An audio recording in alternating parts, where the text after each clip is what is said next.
For years, ABBA's timeless hits have been music to our ears. If you know the popular Mamma Mia song, you'll know movies even got made based on the title. But unfortunately, the musical genius group had to disband for reasons beyond their control. And for years, rumors have swirled. Fans have even speculated about a possible ABBA reunion. Sadly, it seems we might never see the famous group reunite again. At 78, Benny Andersson is finally letting us in on why the group will never come together. And some of the reasons he gave will shock you. Early life of Benny Andersson. ABBA stood out from the start, not just for their catchy pop songs that people around the world couldn't stop singing, but also because they were made up of two real-life couples, something almost unheard of in music. One of the band's key members, Benny Andersson, had music running through his veins long before he became famous.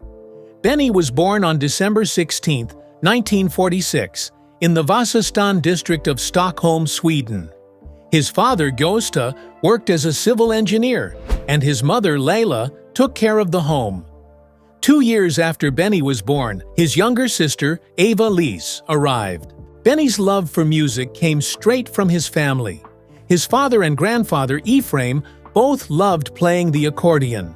By the time Benny was 6 years old, he had his very own accordion too. Sitting with his family, he learned to play Swedish folk songs, traditional music, and a lively genre called schlager. As he grew older, Benny's taste in music expanded. The first records he bought were by Italian singer Caterina Valente and the rock and roll king himself, Elvis Presley. He especially loved the song Treat Me Nice because it featured a strong piano sound, an instrument that soon became Benny's passion. When he turned 10, Benny finally got his own piano. With no formal lessons, he taught himself how to play by ear. Inspired by musicians like Brian Jones, Benny left school at 15 during his teenage years to focus completely on music. He began playing at youth clubs and soon met his first girlfriend, Christina Grönvall. Together, they had 2 children, Peter in 1963 and Helene in 1965. In the early 1960s, Benny and Christina joined a band called Elverkets Spelmanslag, which means the Electricity Board Folk Music Group, a funny name, poking fun at their use of electric instruments. The group mostly played lively instrumentals like Baby Elephant Walk, and it was during this time that Benny started writing his very first songs. Benny's big break came in October 1964 when he joined a popular Swedish pop group called the Hep Stars as their keyboardist. Just a few months later, in March 1965, the Hep Stars hit it big with their song Cadillac, making them one of Sweden's top bands during the 1960s. At first, the Hep Stars mainly covered international hits, but Benny didn't want to just play other people's music. He started writing original songs for the band, giving them hits like No Response, Sunny Girl, Wedding, Consolation, It's Nice to Be Back, and She Will Love You. Thanks to his songwriting and musical skills, Benny became the group's heart and soul and a teen idol across Sweden. All of these experiences, from his childhood jam sessions to his time with the Hep Stars, helped shape Benny into the musical genius who would later change pop music forever with ABBA. Benny Andersson's life changed forever in June 1966 when he met Björn Ulvaeus. The two hit it off right away and started writing songs together. Their very first song was called Isn't It Easy to Say, and it ended up being recorded by Benny's band, the Hep Stars. At the same time, Benny also worked with another songwriter, Lasse Berghagen. Together, they wrote a few songs and even entered one, Hey Clown, into the 1969 Melodifestivalen, Sweden's big competition to pick a song for Eurovision. Their song came close, but finished in second place. Still, it was a big step forward. During the festival, something else important happened. Benny met a young singer named Annie Frid Lingstad, and the two quickly became a couple. Around the same time, Björn met another talented singer, Agnetha Feldskog. These new relationships made everything fall into place. Benny and Björn's songwriting, mixed with Anni Frid and Agnetha's incredible voices, created a natural bond. The four of them began working more and more closely, helping each other during recording sessions and performances. Benny and Björn even scored their first hits as a songwriting team in the spring of 1969, with songs like Ljuva Sextital, performed by Brita Borg, and Spelleman, recorded by the Hep Stars. As they spent more time together, they realized just how special their sound was. The women's harmonies were so strong and beautiful that Benny and Björn decided to shape their new group's style after popular bands like Blue Mink, Middle of the Road, and Sweet, groups known for their catchy, easy-to-love pop songs.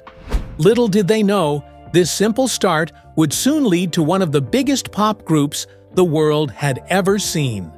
ABBA, how ABBA was formed. The story of ABBA started in Sweden over 50 years ago. In June 1966, Björn Ulvaeus, born in 1945, met Benny Andersson, born in 1946. Björn was part of a popular folk group called the Hootenanny Singers, and Benny played keyboard in Sweden's biggest pop band at the time, the Hep Stars. Only a few weeks after meeting, Björn and Benny wrote their first song together. By the end of the 1960s, they were writing songs as a regular team.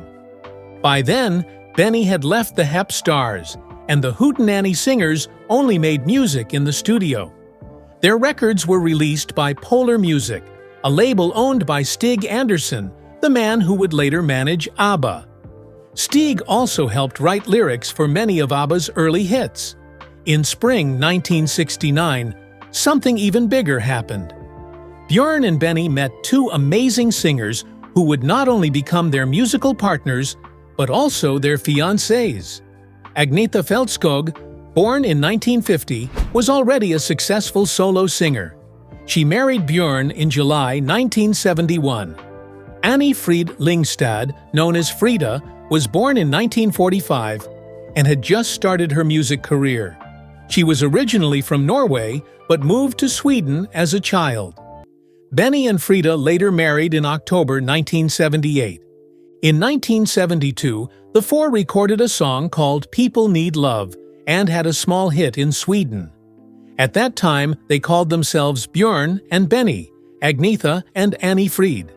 Encouraged by this success, they entered Sweden's Melodifestivalen in 1973 with Ring Ring.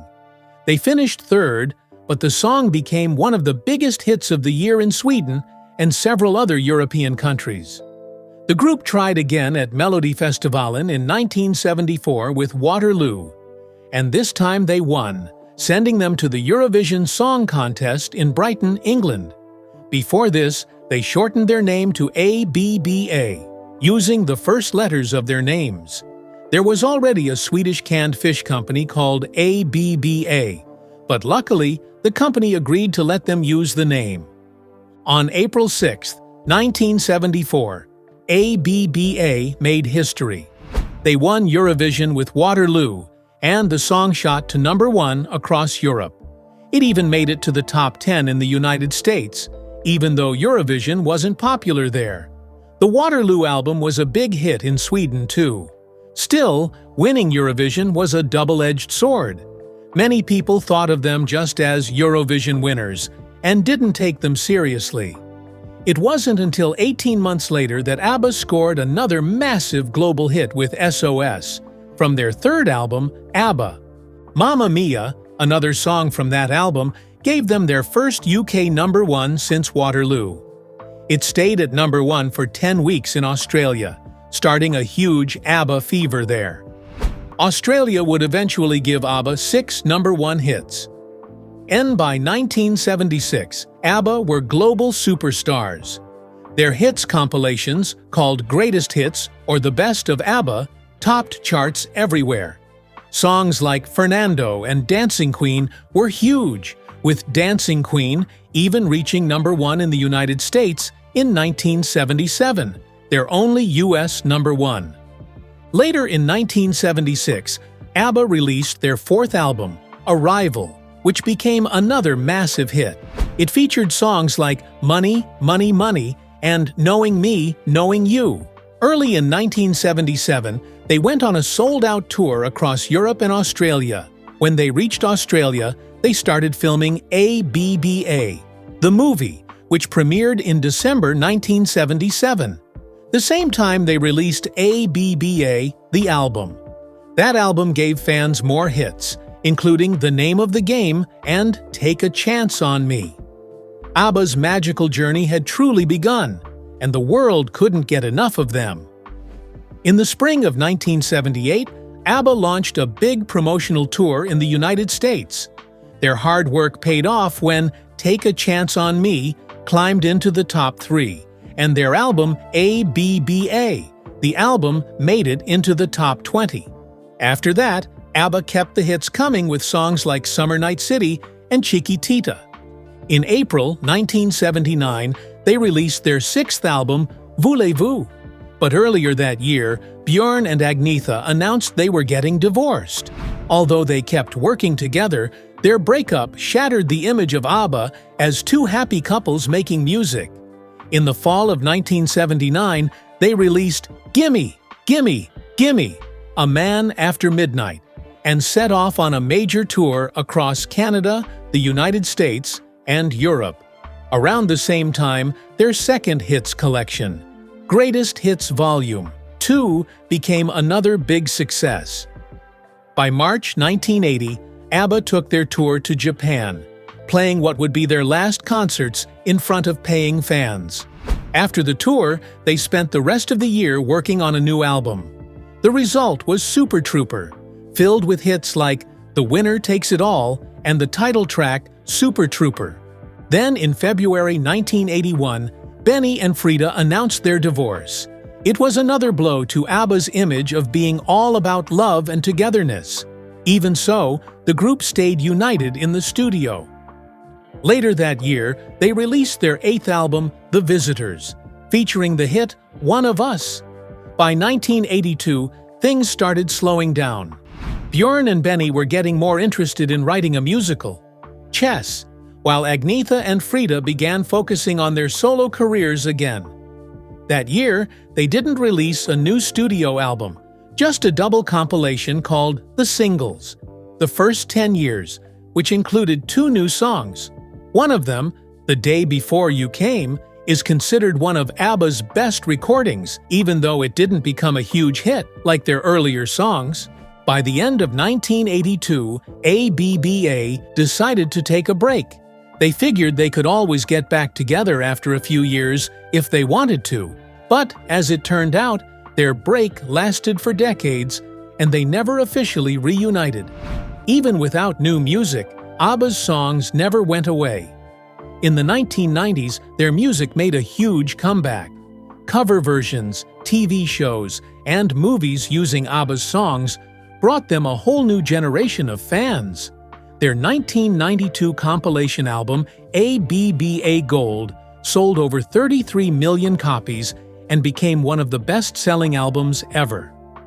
A follow-up album, More ABBA Gold, came out in 1993 and sold another 3 million copies.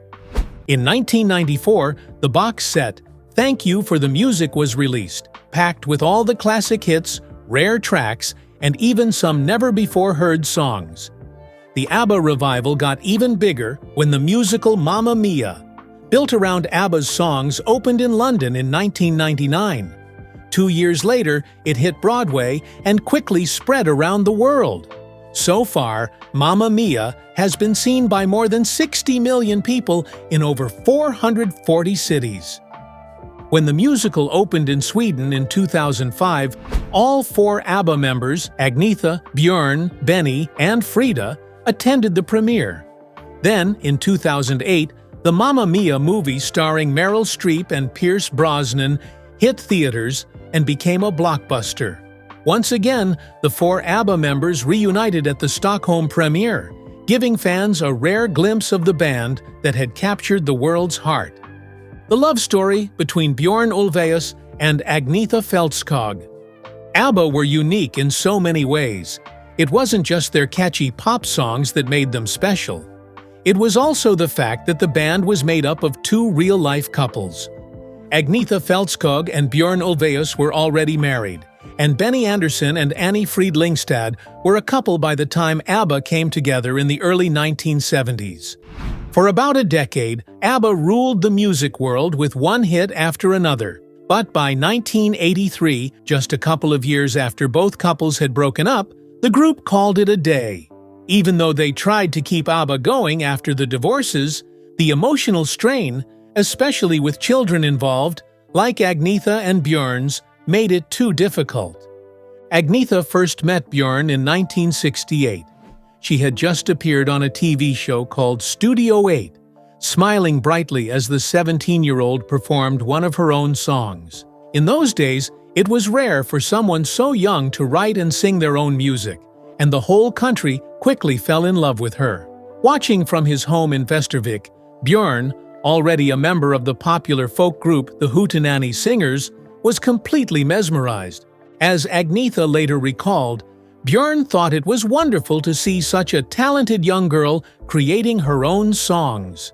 A few months later, on May 23, 1968, their paths crossed in person. Agnetha and her band, Enghart, were performing at a small-town festival in Målilla, Småland, where the Hootenanny Singers were also scheduled to play. Even though Agnetha was the rising star, she already had a #1 hit in Sweden. Her band was still billed as a dance act, expected to entertain the crowd more casually than the evening's main performers. That night, things didn't start well. Agnetha's group had bus trouble and arrived very late. Because of the delay, they had to go on stage before the Hootenanny Singers. Some of Björn's bandmates weren't too happy about it. "They were mad at us," Agnetha remembered, "but what could we do?" The bus had a flat tire. The Hootenanny Singers acted a bit arrogantly toward Agnetha and her team. One of them later admitted, "We thought we were the real artists, and they were just some dance band standing in our way." Still, after the show, Agnetha gathered her courage and went to their dressing room, where the two groups ended up joking around. Beneath the teasing, something clicked between Agnetha and Björn. Even though Agnetha wasn't too impressed at first, she thought Björn and his band gave off a "who do they think they are" attitude. She also admitted that she felt drawn to him. "I was in seventh heaven," she said. "I had seen Björn a few times on TV, and there was just something about him." Björn felt the same way. "She's the right person," he thought. "I need to make a move." And so he did, beginning the love story that would later become part of ABBA's unforgettable history. During this time, Björn released his first solo single, Raring. Agnetha, already growing close to him, asked for a copy. Wanting to impress her, Björn didn't just send one from the studio. He went out to a record store, bought a copy himself, and attached a note asking if they could meet up again. Over the rest of that year, they shared a few more short but memorable meetings. By 1969, one thing was clear. Björn was completely in love with Agnetha. At the same time, his songwriting partnership with Benny Andersson was also growing stronger. That summer, Agnetha moved her things into Björn's apartment. Before long, they rented a small 3-room flat together. Their favorite retreat was a quiet little house on Lilla Essingen, a small island near Stockholm, where they spent much of their time in peace and privacy.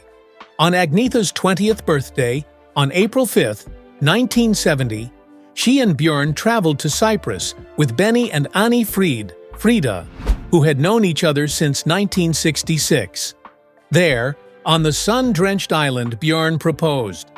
Benny and Frida served as witnesses to their engagement, marking a new chapter for all four of them. The wedding took place on July 6, 1971. It was a beautiful, emotional ceremony. Benny played Mendelssohn's famous Wedding March on the church organ, as Agnetha, almost too moved to speak, walked down the aisle. When the newlyweds stepped outside, arm in arm, Benny's old band, the Hep Stars, performed The Wedding in their honor.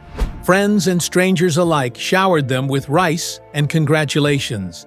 A 200-meter-long line of people had gathered outside just to catch a glimpse of the happy couple. The reception was held at the Castle Vitzjohus with about 40 guests, made up of close friends and music industry colleagues. Benny's band provided the music, playing songs like Sunny Girl, one of the Hep Star's biggest hits.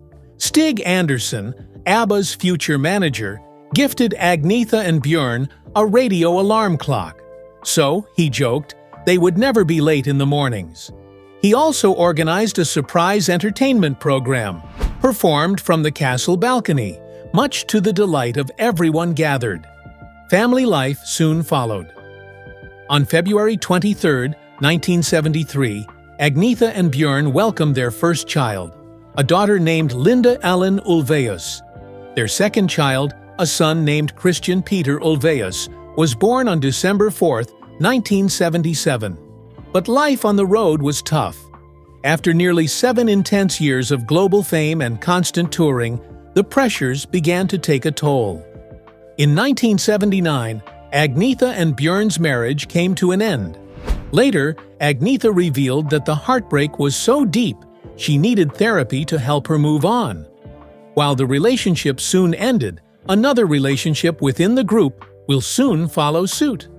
Benny Andersson's love story. After meeting in 1969, Benny and Frida quickly grew close. By 1971, they were living together. But it wasn't until October 6, 1978, at the height of ABBA's global fame, that they officially married. Sadly, the marriage didn't last long. Just 2 years later, in 1980, they separated, and by 1981, their divorce was finalized. In an interview with Expressin that year, Benny said, "I don't know how other people deal with things like this. Frida and I are still friends, and I'm still a member of ABBA. We are still good friends, but we are not married anymore." Their split happened quickly. Benny had fallen in love with someone else, TV producer Mona Nurklet, whom he went on to marry later in 1981. Despite the heartbreak, both Benny and Frida agreed that the music had to come first. Benny explained, "We discussed what was going to remain in the group in spite of all we have been through. We decided to stay together for the sake of the music." Frida echoed his words, saying, "Now that Benny and I have broken up, we are able to work much better together. Our relationship is not as intense as it was, but we are still in contact." She added, "We have chosen to be completely honest with each other. After long and hard talks, we decided to go our separate ways. We simply grew out of each other. It came down to our different goals in life. There were a lot of tears and a lot of discussions, but there was no way back. Breaking up became a necessity." In 1982, the group attempted to return to the studio, but it quickly became clear that, after both divorces, the magic wasn't the same. ABBA quietly drifted apart, leaving behind a legacy that would only grow bigger over time. Why did they disband? From teenage sweethearts and Eurovision winners to global superstars, 2 divorces, and one of the rawest breakup songs ever, "The Winner Takes It All," ABBA's story has always been as dramatic as their music. Famously, ABBA turned down a staggering $1 billion offer to reunite, standing firm for nearly 4 decades. Now, they're finally back, but on their own terms. In 2022, the Swedish icons released Voyage, their first album in 40 years, and prepared for a series of groundbreaking digital concerts, performing as avatars in a specially built arena in Stratford, London.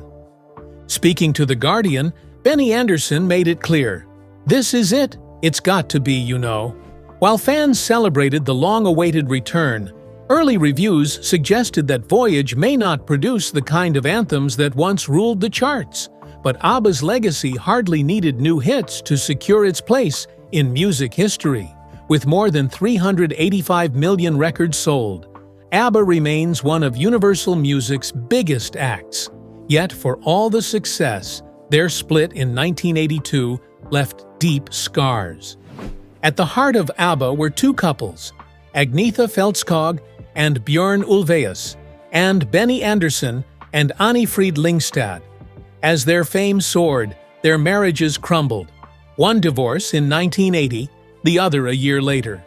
And the emotional fallout made continuing as a group impossible. Agnetha later admitted how painful it became to stay in the band after her marriage ended, so the group reached a conclusion to disband. After ABBA's breakup, Benny and Björn seamlessly transitioned into even greater success, writing the hit musical Chess, helping inspire the global phenomenon Mamma Mia, and penning new hits for other artists, including Steps. Both men, now in their 70s, have built fortunes of more than $388 million each, and remained at ease in the spotlight. For Agnetha and Frida, the post-ABBA years were far more turbulent. While the men thrived, the women endured heartbreak after heartbreak. Fragile mental health, doomed romances, a tragic family suicide, the loss of a husband, and even a terrifying relationship with an ex-stalker. For them, stepping away from fame wasn't just a choice, it was survival. Agnetha Fältskog fell in love with Björn Ulvaeus when she was just 19, after a chance meeting in a cafe. They married in 1971, and just 3 years later, ABBA won Eurovision, launching them into global superstardom. But behind the dazzling success, heartbreak was never far away. When Agnetha and Björn's marriage ended, she later admitted she felt emotionally mangled by the split. Within just a week of their divorce, Björn had a new girlfriend. Agnetha sought counseling to cope. It was during this painful time that ABBA recorded one of their most iconic songs, The Winner Takes It All, singing the heartbreaking lines, "Tell me, does she kiss like I used to kiss you?" Nearly broke Agnetha. Speaking years later, she revealed, "Björn wrote it about us, after the breakdown of our marriage. The fact he wrote it exactly when we divorced is touching, really. I didn't mind. It was fantastic to do that song, because I could put in such feeling. There is so much in that song. It was a mixture of what I felt and what Björn felt, but also what Benny and Frida went through." In 1982, after a final tour and a return to the studio, ABBA quietly drifted apart. With both couples now divorced, the magic was gone. Agnetha later reflected on how the world saw their breakup through rose-tinted glasses. "We always told the media it was a happy divorce," which of course was a front. Obviously, we all know there are no such things as happy divorces, especially when there are children involved. Despite the heartache, ABBA's legend only grew. In 2000, amid a surge of renewed interest in their music, an American-British consortium offered the band an astonishing $1 billion to reunite for 100 shows.